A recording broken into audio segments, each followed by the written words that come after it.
No, 37. We'll be doing Genesis 37, and we'll go verses 1 to, let me grab it real fast. 37 verses 1 to 4, and then after 1 to 4, we'll do 18 to 24. And then after 18 to 24, we'll do 31 to 34.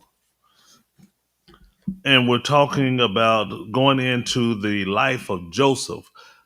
We know we had just came out of the life of Jacob. Jacob was the trickster who conned his brother out of not only his birthright, but also out of his blessing. We found that Jacob would end up running from Esau because Esau said as soon as his father died, he was going to kill Jacob.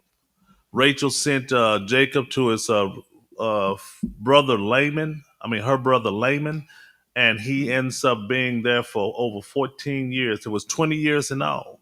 7 of them he was working for the hands of Laman's wife. I mean, Laman's daughter Rachel. But then Laman tricked him, and on the night that they were to be married, he found out that he had married Leah. And then Laman tells him, okay, well, just don't make a scene. And if you work 7 more years, I'll give you my daughter, Rachel. So he works 7 more years for Laman, and then he ends up working for him for his property. And then we find that Jacob, in the middle of the night, takes off with Leah, takes off with Rachel, takes off with his cattle, his sheep and everything, and ran for Laman. Laman tracks him down, and then they make a pact.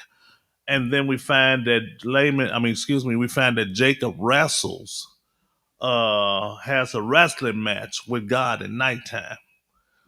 And night began to fall away, and then the uh,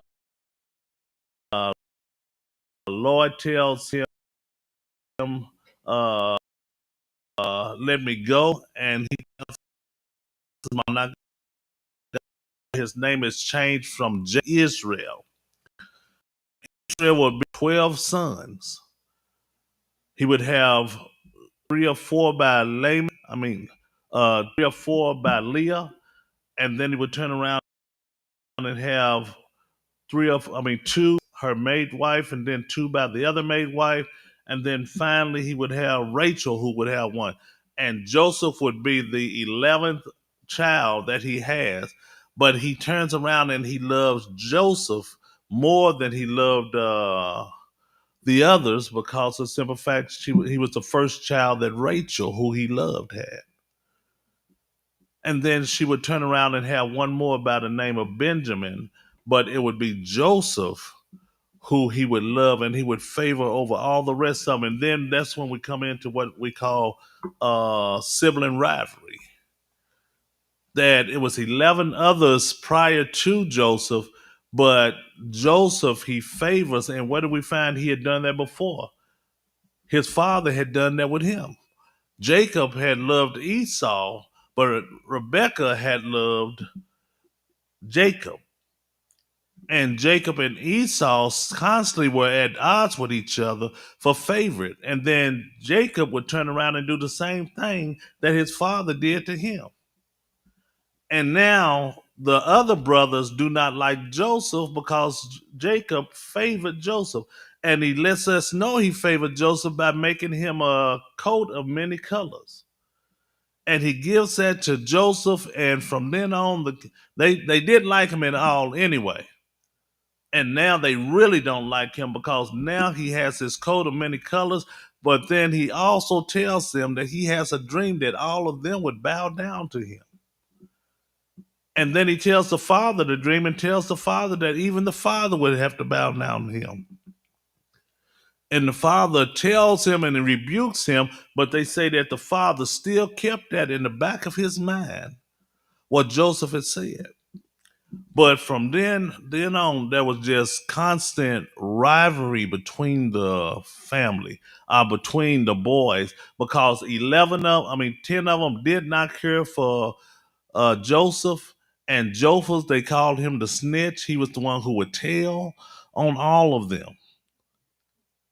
And so we find the father has put him in a peculiar situation. Let's get into this. Genesis 37:1. And it says, Jacob lived in the land where his father. If somebody else wants to read it, you can read it. Uh, Genesis 37, verses 1 to verse 4.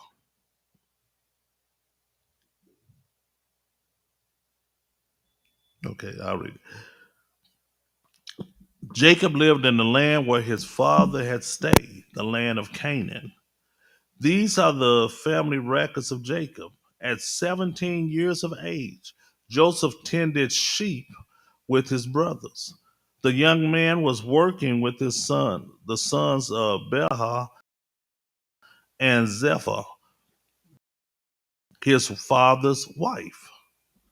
Wife brought them to their father. Now Israel loved Joseph more than his other sons because Joseph was a son born to him in his old age. And he made a long sleeve robe for him. When his brothers saw that their father loved him more than all his brothers, they hated him and could not bring themselves to speak peaceably to him. And we have it saying that he loved him in his old age, but he also loved him because he was the firstborn child of Rachel. And Rachel was really the one whom he loved. Jacob would have had his way. The person he would have married was Rachel. But because he was tricked into it just by his mother's brother, so all of them were, he just came from a deceitful family, a manipulative family, because the mother deceived Isaac into giving away the birthright. I mean, excuse me, giving the blessing to Jacob. And now we see that Jacob ends up working for Laban because he now is being tricked into marrying Leah. So the Bible's true. Whatsoever man sow, that shall he also reap. Because now Jacob is reaping the treachery and the deceitfulness that he had done to his own father Isaac. But then God, being the gracious God that he is, has a tussling match, a wrestling match with Jacob, and then turns around and changes Jacob's name to Israel. And out of him comes the 12 tribes of Israel that we talk about. Reuben being his firstborn by Leah. And Reuben's going to play a part later on because he's going to be the one who stops them from killing Joseph. But Joseph is the firstborn child of Rachel, whom he loved. And so he gives Joseph a coat of many colors as nobody else has seen before. And so the rest of them now are hot at Joseph because he has this coat. But not only does he have a coat, Joseph ends up being the tattletale. He brings back a bad report to the father of what the other kids have been doing. And we all know how we feel about that one kid who snitches on us all the time. Every time mom and them look around, he's the one going to tell it. She's the one going to tell it. Anytime something happens in the family, they're the one who's going to tell it, and they're going to tell who did what and how they did what. And so now we have the whole other 10 brothers who are hot with Joseph because one, he got a coat, then two, he's a tattletale. But he's only doing what the father asked him to do. So that poses a question. So how would you handle if your father told you to go out and bring back a report on your brother's or sister? How would you handle that?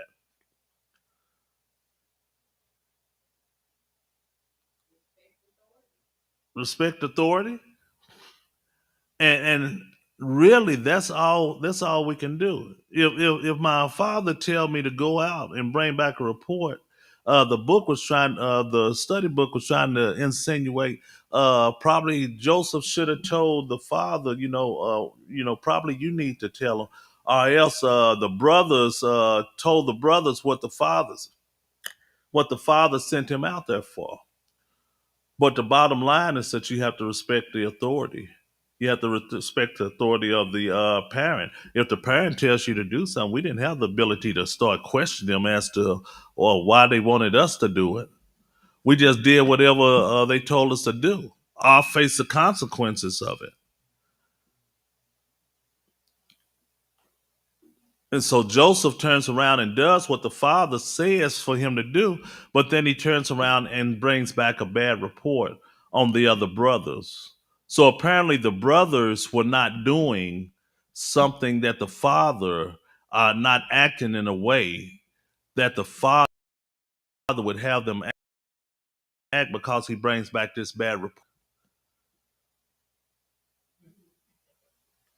And so now the brothers, others are at odds with him. Because how would you feel now? Now you done got snitched on, and now your daddy mad at you about something that your brother brought to them. Don't like him anyway. And when we look at the family dynamics of it, it tells us what favoritism does in a family. Favoritism has the ability to divide. Look how long uh, uh, Jacob's lineage went through that. They went Jacob, and then his brother turns around and says everything's cool with us, and then Jacob turns around and does the same thing with Joseph that the father did against him. And so sometimes we do end up carrying on the same the things that we hate the most. We end up mimicking, turning into. Jacob turns around and becomes this reputable man, but he still carries on the favoritism that his father used to carry on against him. So he turns around, does the same thing that he did not like that his father used to do. So go ahead.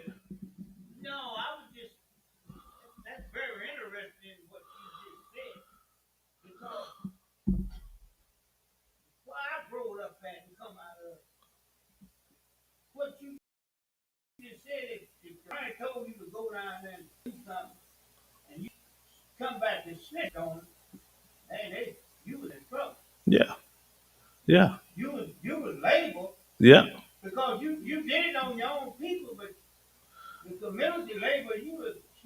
yeah, yeah, yeah,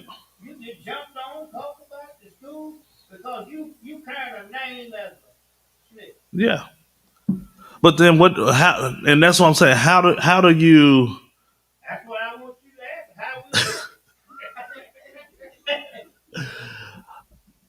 Regardless of how an individual feel, we're still supposed to obey the authority.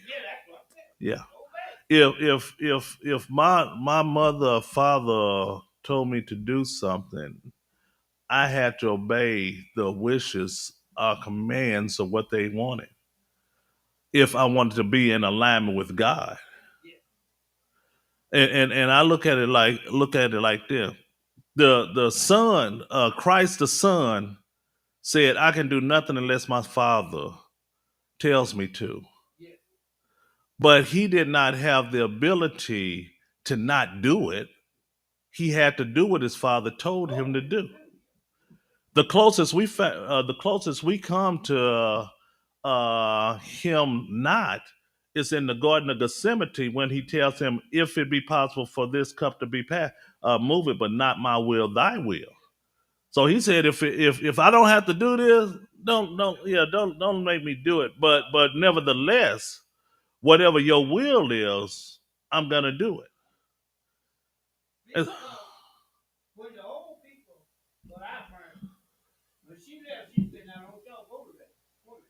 Yeah.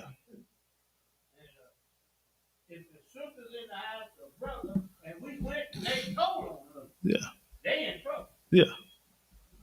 Well, what's called if went and they didn't say anything, and then, my brother, he was the oldest one. Whenever they wanted whenever they wanted something done and they left us in his care, we had to do what it was that he told us to do. Now, if he tried to give us grace and not say anything, and then one of us decide that we done got mad at him, so we tell mama or daddy what we did, knowing that it's gonna get him in trouble.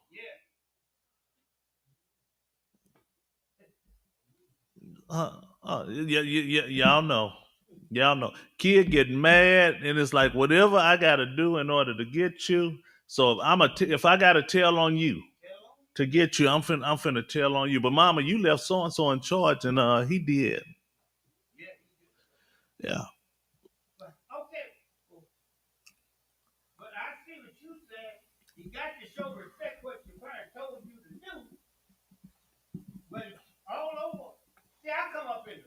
Uh-huh.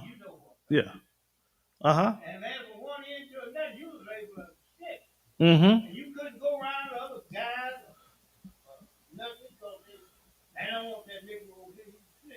Mm-hmm.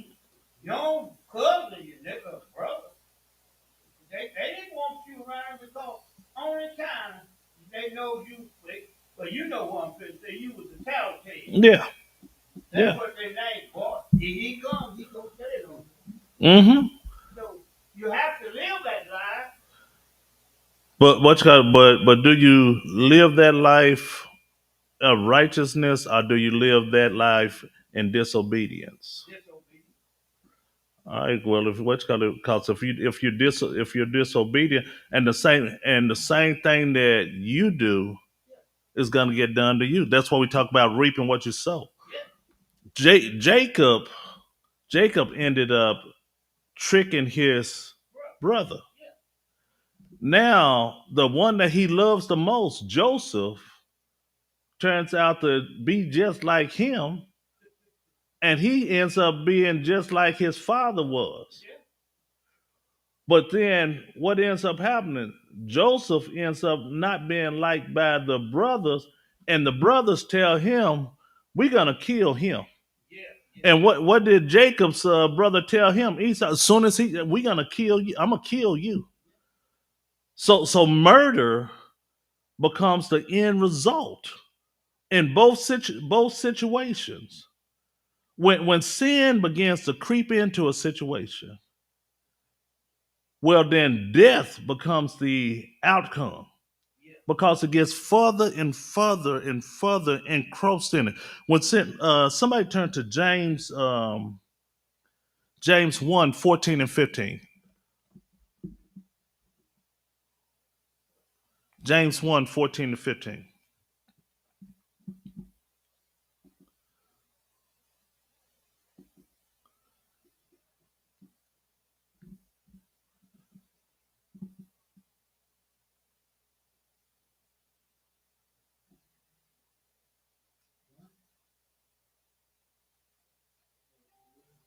Yeah, James 1:14 and 15.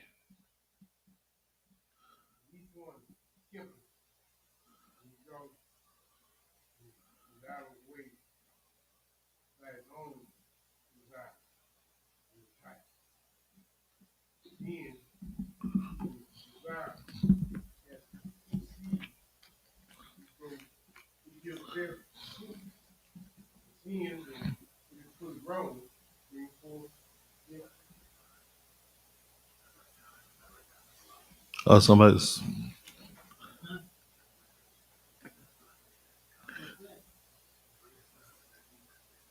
Oh, that's somebody's phone. So what's called so this is the process. This is the process of unchecked sin.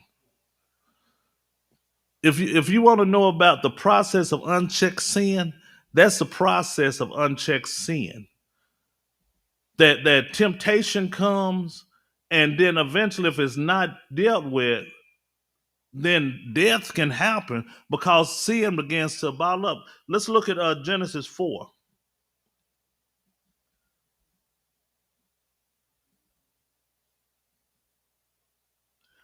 starting at verse 3. Genesis 4, verse 3.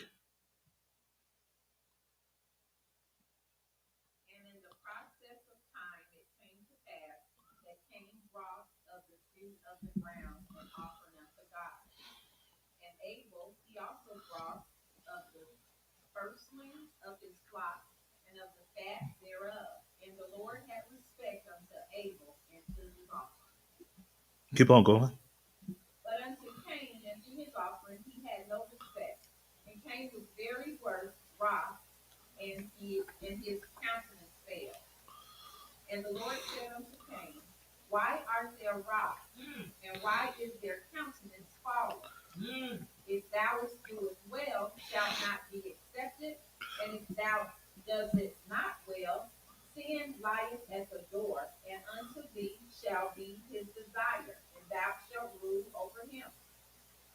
Keep keep on.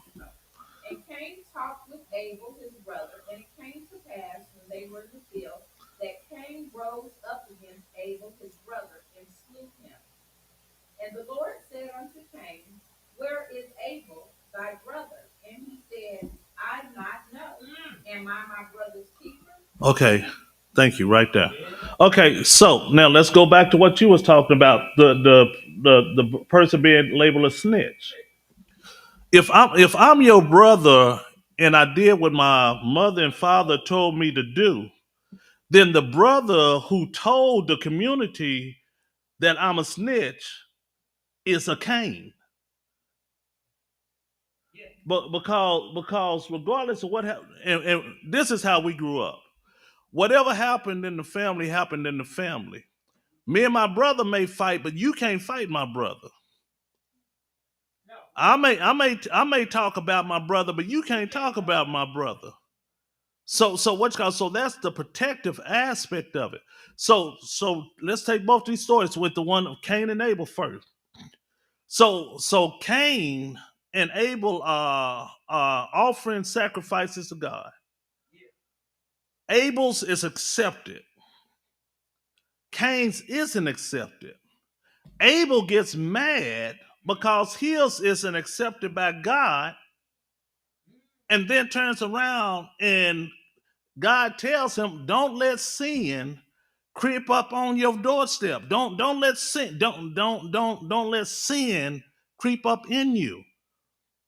And then Cain turns around and still allows sins to creep up, and the next thing you know, he's done killed his brother. Then God comes to him and asks him, and he says, "Well, am I my brother's keeper?" Okay, now let's take that from the story of Joseph and Jacob. Them. Jacob tells Joseph, "Go check on your brothers." He goes and checks on them, and he's like, "Oh man, they ain't doing what." And his father asks him, "So how was everything going?" Now he at this point he got one or two choices. He can be righteous and say, "This is what I saw," and tell the truth. He can be unrighteous and tell a lie and say everything was okay. So he tells the truth, and the father scolds the brothers.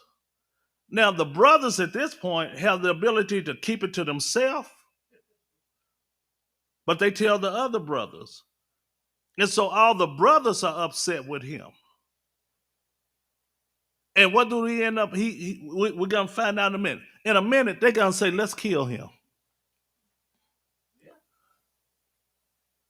Whenever we open up gray areas for our kids, that's what's going on today. Our kids have gray areas.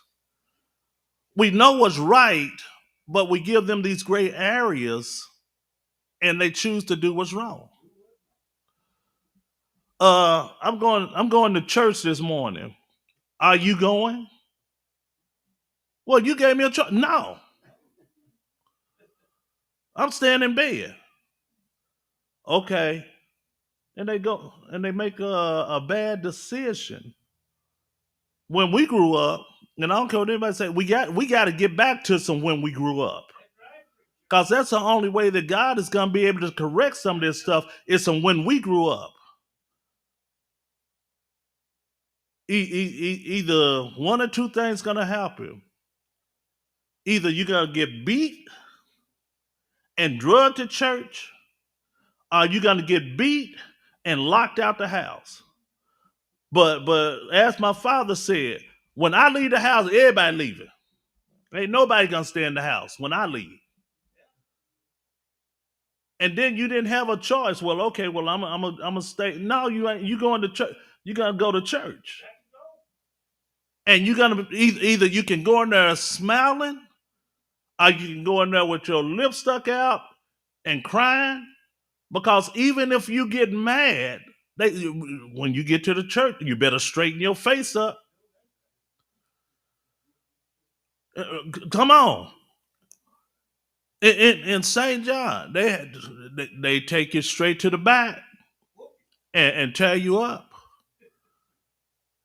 and bring you back in there and have you in the hallway and tell you better stop crying. I'll hit you again, and you straighten up.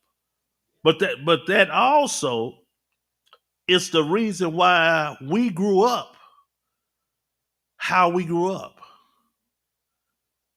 and now you have this generation that does not know God because God isn't being, and they have the ability to do whatever they want to. In some situations, if you would have looked at what Joseph told his father Jacob in today's society, he would have just lied to him. But I'm still cool with the boys. Yeah, yeah.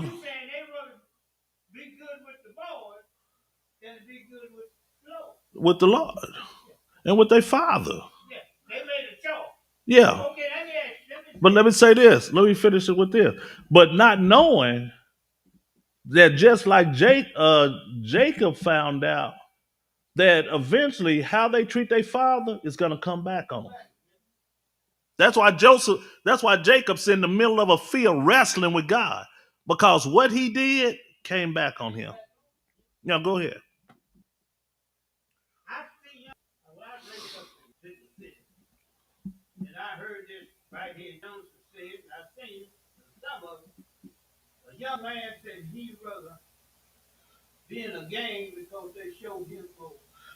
Yeah. Yeah.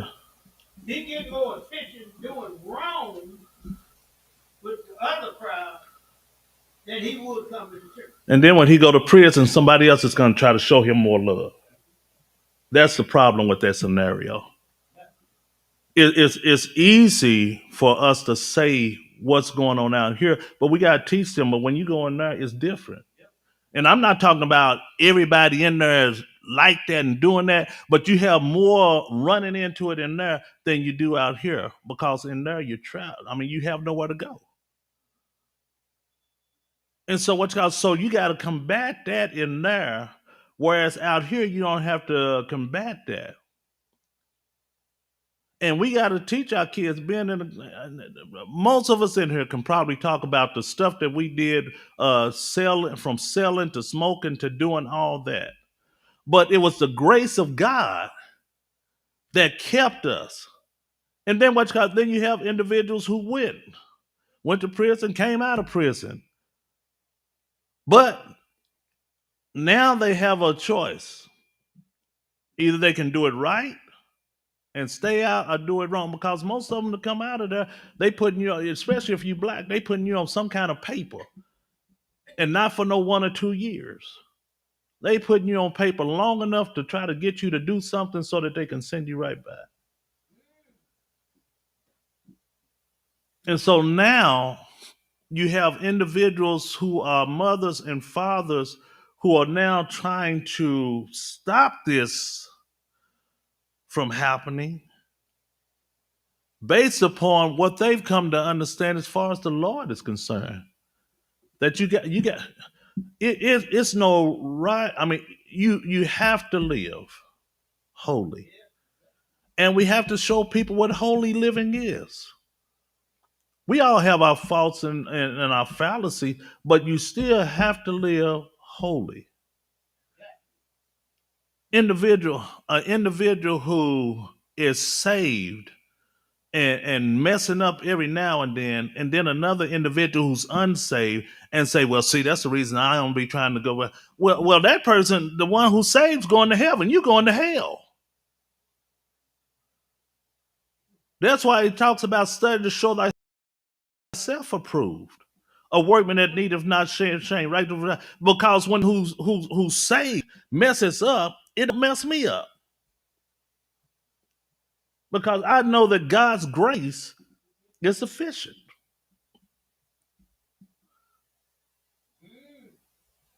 But go ahead.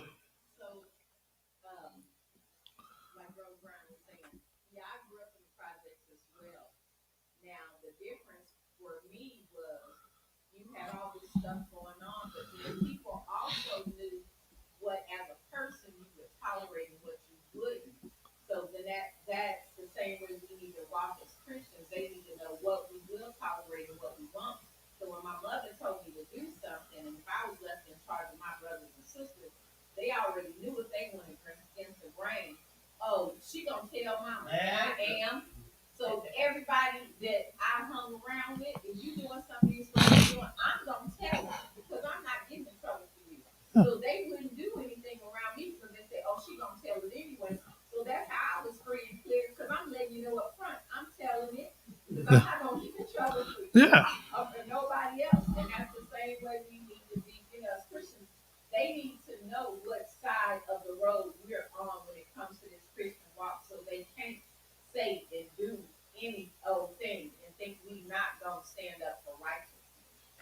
And righteousness and righteousness will eventually win out.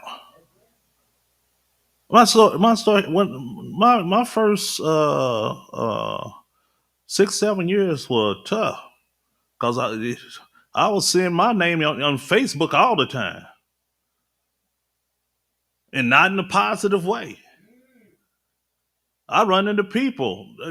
How you doing? Okay. How you doing? I'm so and so. Oh, I'm Pastor Blakely.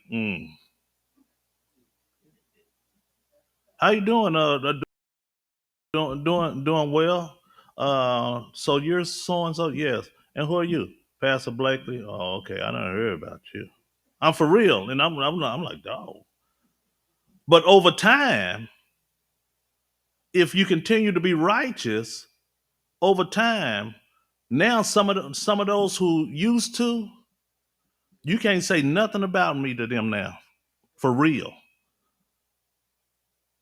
See them all the time coming into hey, how you doing, Pastor so and so? So and so was trying to say something about you in the store, and I cussed them out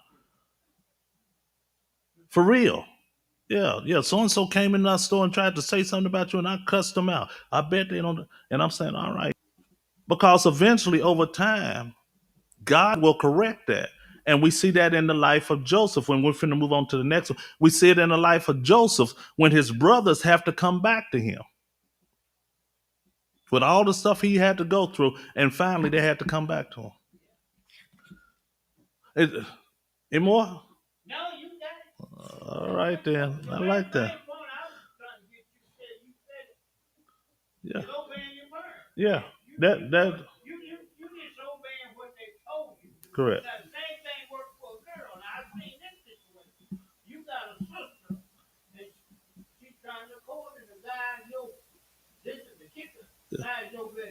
Yeah.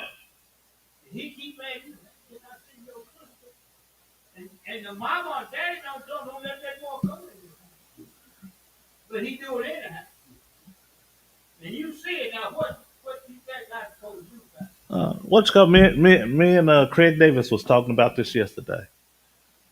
When we was on our way to Oklahoma City, and he was talking about a guy who wanted to date his sister, who was his best friend, and he told him, "No, you can't date my sister." because he knew everything about the guy, and he knew how he treated others. He said it would have been right with all the girls he was seeing. He could have dated my sister probably. He said, but he wasn't right with any of the other women he was seeing. So why am I gonna let him talk to my sister? Yeah. No, and Craig told him, "Don't make me go to jail behind it." Yeah. And then what's called? Then he had a guy who he wasn't a friend of his, but he dated his sister, and he told him, "As long as you treat my sister right, we good. But first time you put your hands on her, be last time you put your hand on anyone."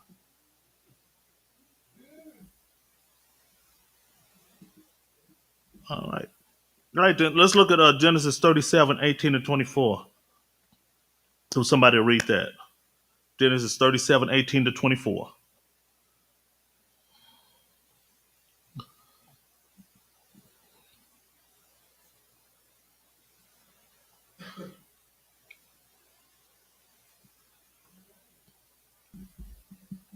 Genesis 37:18 to 24.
Okay. So here's Joseph, and when his brothers see him from afar off, it's okay, here comes this dreamer. But the issue with them now is the fact he done told them that all them gonna bow down before him, and even told the father, "You're gonna bow down before me." So they say, "Okay, then. So let's see how his dream come true when we kill him, and let's see us bow down when he's dead. Let's see how that happened. Let's see him make that true." And so they come up with this scheme that we're gonna kill him. And that's why I say when you start to sink into sin, Satan can take you so far. And you notice from Cain all the way to him to Esau, the bottom line is death. We're gonna kill somebody. When you allow sin to creep so far into your mind, the bottom line ends up being death or the disappearance of an individual. What's called a pastor said, and we laugh about it. He said, if it wasn't for NCI, a whole bunch of people wouldn't be around today. Because NCI lets you know eventually they're gonna find you. Eventually they're gonna find you. And then what's got then one of the main ones that don't have a statute of limitations is what?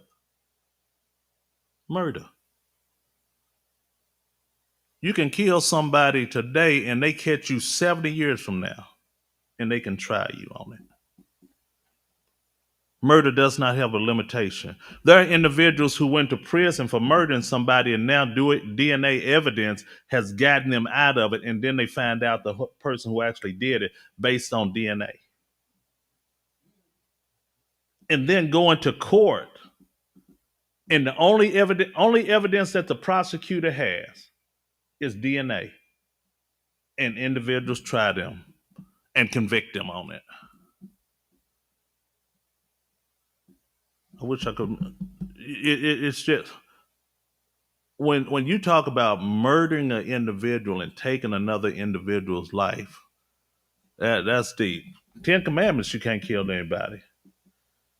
They say even the Bible through Old Testament say even if you kill an animal, you got to let the blood dry out.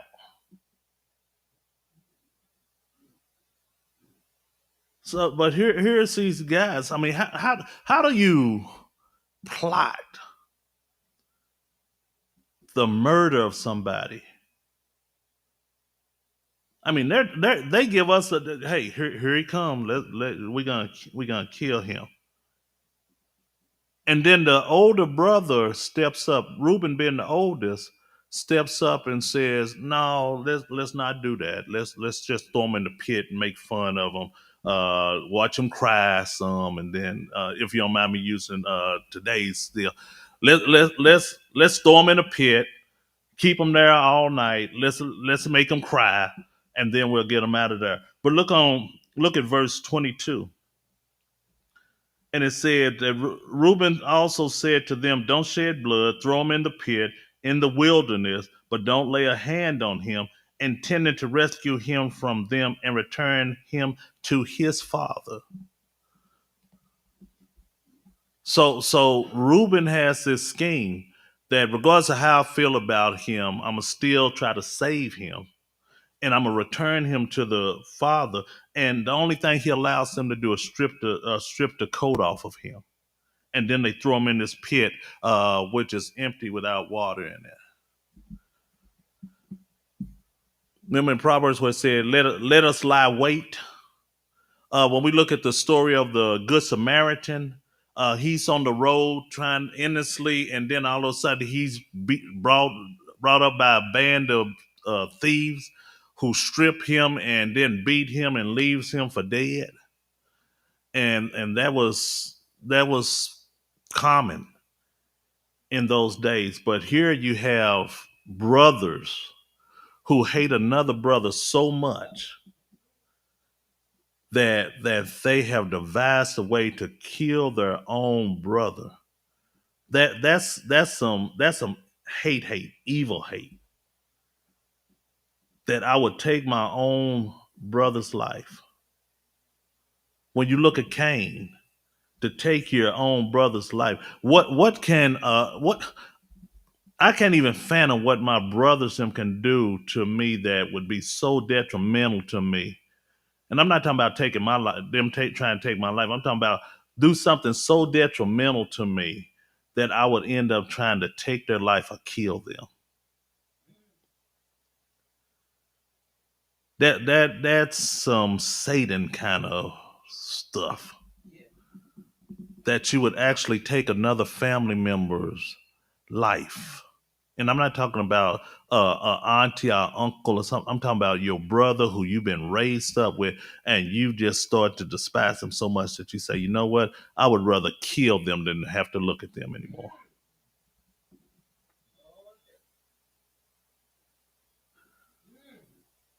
But God always has a ram in the bush. Because Reuben ends up being that ram that says, no, let's not do that. No, let's just put him in a pit and watch him, make him cry, and but let's not take his life. Let's not kill him. Comments about this. Here's what the book says: when conflict with others are left unresolved, we often say people's feelings fester and takes root. That is what the Bible calls the root of bitterness. And the writer of Hebrew warns, make sure that no one falls short of the grace of God, and no root of bitterness springs up, causing trouble and defiles many.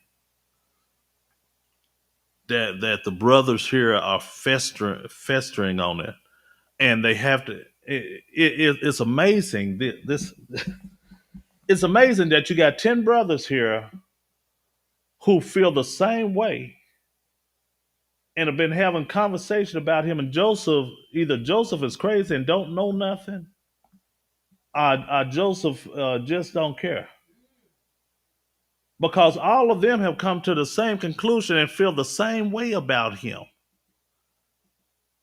Daddy likes him more. Daddy done gave him this, and they have a conversation about him to the point to where now they say they're finna put together a plot. But Joseph is naive. So let's go back to the scenario you was talking about in the community. So how did an individual walk around the community? Did they not know that nobody said nothing to them, or did they know and just doesn't care?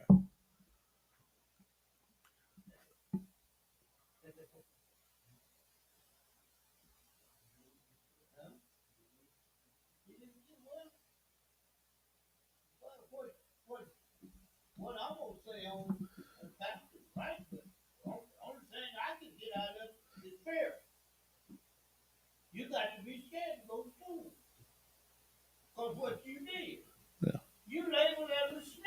yeah,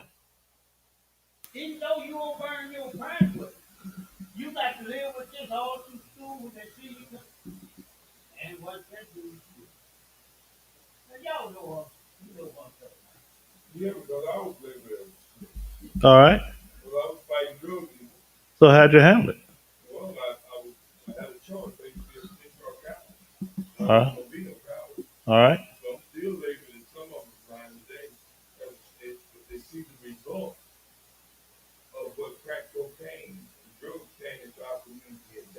Yeah,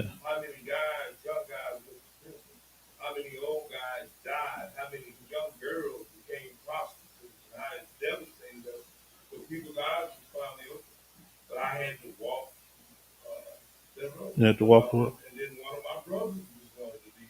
Mhm. Yeah, yeah, yeah.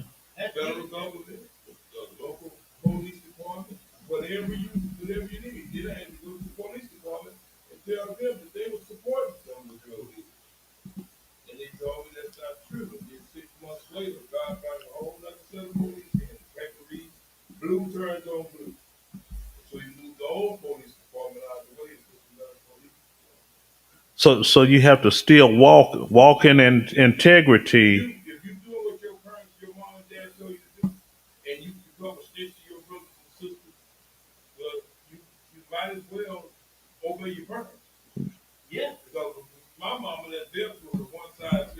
Yeah, yeah, yeah, yeah, yeah. And that's during the civil rights movement. We found out that there's unrighteous authority and there's righteous authority. And Martin Luther King them said we're not finna fight, but at the same time we can't obey this because it's unrighteous. And then because they wouldn't give in to the unrighteousness, was willing to suffer for righteous sake, the unrighteous began to shift. And that's what when righteousness happens, you have Elon Musk. Elon Musk did that little hell Hitler thing that he didn't think nobody caught, but we caught it. Now you have a bishop who was a Roman Catholic bishop who was over the England and high up, young guy. I mean, coming up, thought that he could do that. He did it. They stripped him of his license. He can never get his license back because of what he did. You have a CEO of a construction company that had a great you can Google it, CEO construction company, large construction company, had all their people there, and he did it. Now he just resigned. He's talking about if he would have he did it as a parody, and then he said he didn't know how much damage it was doing. So now you have these individuals who are trying to do these little Nazi salutes on the side, who are getting condemned because now that is labeled as unrighteous based on the history of it. And so whether you doing it for fun, it's a slip. You they getting you. And then here's the other part about it. It's the symbol of what it means. Elon Musk today, they said, has lost 100. Tesla has lost $100 billion in 1 month.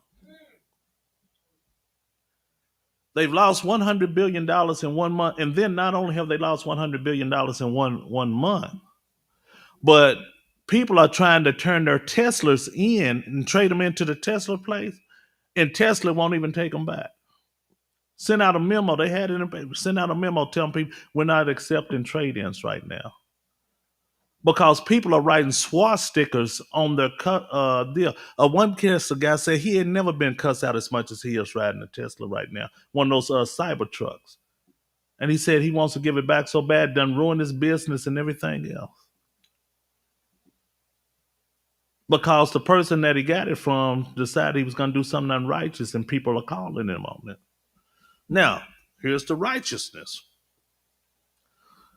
The people who work for him are starting to quit. This new department that he has up under the federal government, they said that they had 37 people resign from that department because they said that they could not do what he's asked them to do because that ain't what they went to school to study for. They will not do something that they believe will hurt people. God will always have righteous people. You have go back to Reuben. God has a Reuben there for when they decide that they finna do something wrong, and He said, "No, we're not gonna do that." And well, let's go on in 37, 34, 31 to 34.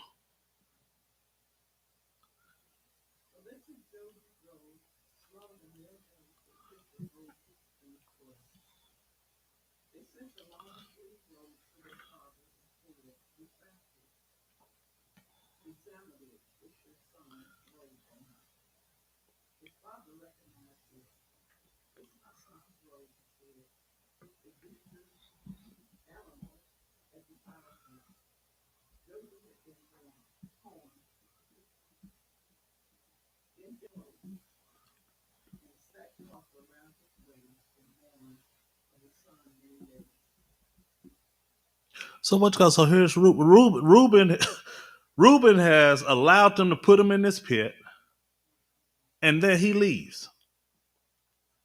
And while they sitting there, some people come by who's on their way to Egypt, and he said, and the rest of them say, "Well, shoot, let's sell them then. At least make some money off of them." And they sell their own brother. So we didn't kill him like our older. We obeyed our older brother. We didn't kill him, but we're gonna sell him. So they sell him into slavery. He goes off with them. Reuben comes back and he's gone. When you participate in unrighteousness, regardless of how righteous you try to act, unrighteousness will always overshadow it. You can't have righteousness and unrighteousness working together and then say that unrighteousness, I'm gonna participate in something that's unrighteous and try to make it righteous. You can't make something of the devil right. You can't take a sinful act and try to turn it into righteousness. Sinfulness is going to run its course as long as it's running its course and everybody's in agreement. Reuben was in agreement. He just didn't want to kill him. But then, whether it be Satan or whoever it was, Reuben goes off, and next thing you know, boom. Well, we ain't gonna kill him, but we'll sell him.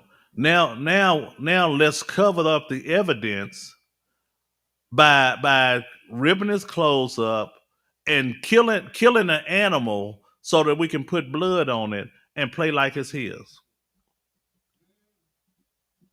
And because remember what I was talking about DNA, and because we don't have DNA, They won't know if it's his blood or animal's blood. All they'll know is blood is blood. And if all 10 of us stick together with our story and don't deviate from it, then we'll get daddy to believe us. Then Reuben, don't you say nothing. You just nod your head. Because now Reuben's involved in it. And look at what they do with they sent the long sleeve robe to his father and said, "We have found this. Examine this. Is it your son's robe or not?" They didn't tell his daddy what happened.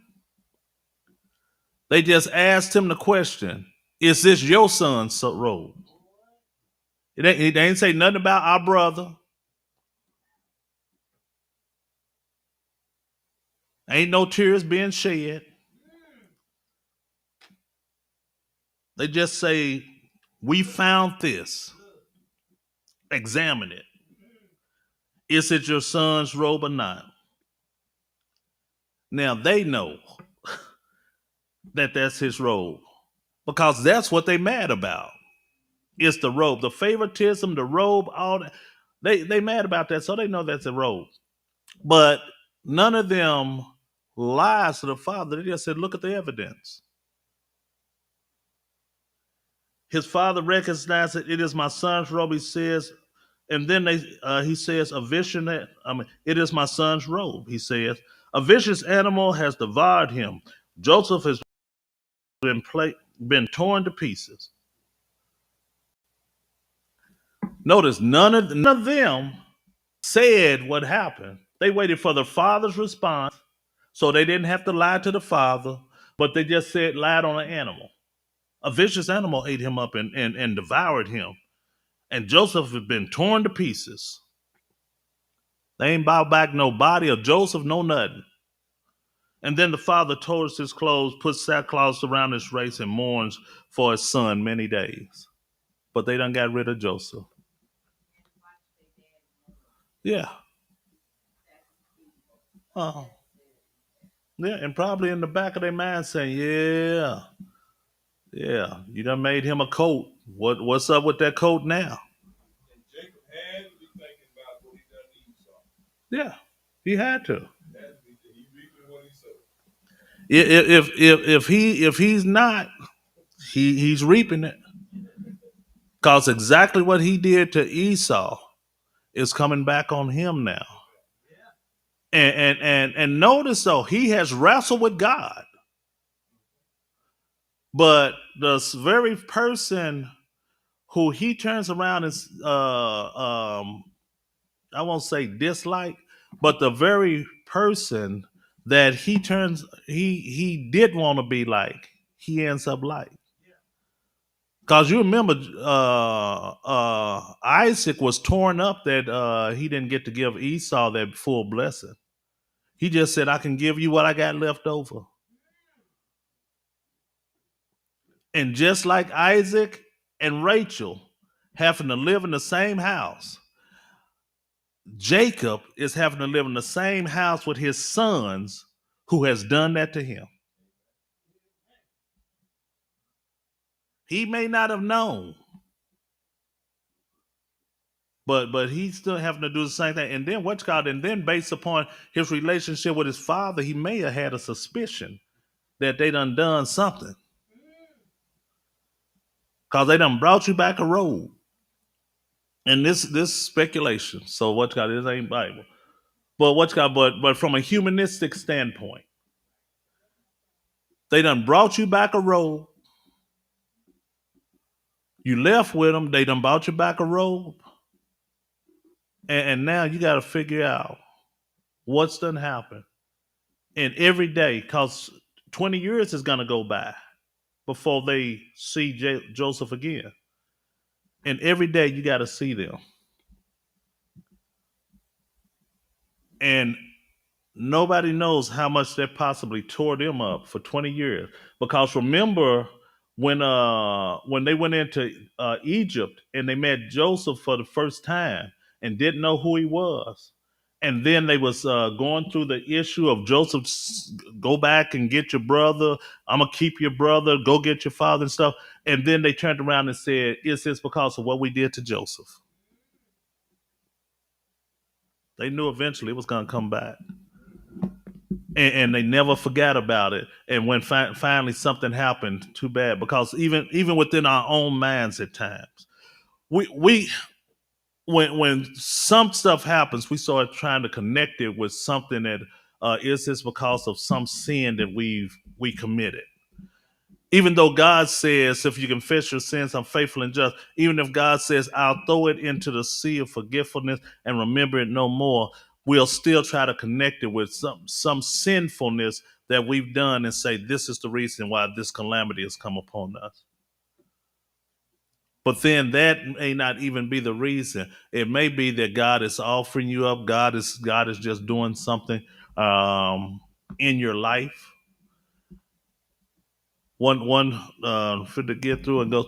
One author said it like this: you can never say that you're a child of God if you never suffer anything, because suffering is a part of what we do, and it's not just to suffer, but it's that we may gain experiences about the faithfulness of God. All right. Bro Brian, you want to pray us out?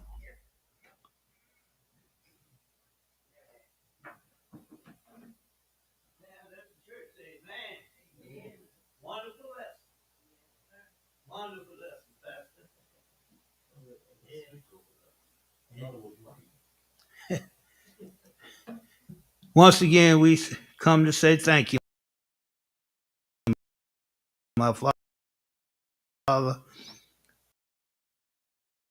for the blessing of our closing another day. But we want to thank our pastor. We don't know everything, my Father, and we thank our pastor. Forgive me, your humble servant, for my sins. I know I have sinned. I ask you to forgive me. Bless this church, the Mount Olive Church, in a special manner. Continue where it's weak and his wife. Build them up where they're torn down. As they travel the dangerous highways and byways, go with them and stand by every step of the way. Continue to bless this church, the membership.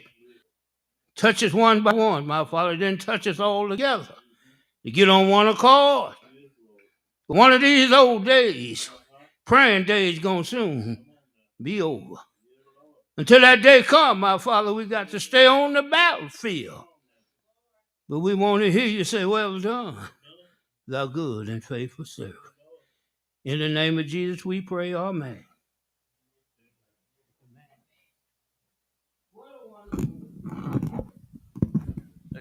Dennis.